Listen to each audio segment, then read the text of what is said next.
அடிமொய் எழுத வந்த கிளி போராடுது, அத பொய் எழுத வச்ச கிளி சீராடுது. இதில் யார சொல்லி குத்தம் என்ன, எல்லாம் நேரம்தான். அடி உன்னோடு சேராவிட்டால் என்றும் வாரந்தான். தித்திக்கும் செங்கரும்பே இத்தனை நாள் எங்கிருந்து, மொட்டு விட்ட தேனரும்பே போதுமடி உன் குறும்பே. விட்ட கூரையோ தொட்ட கூரையோ இந்த உறவு என்ன முறையோ.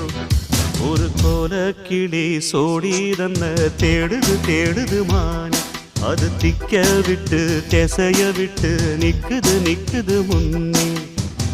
இப்ப வருமோ எப்ப வருமோ ஆசை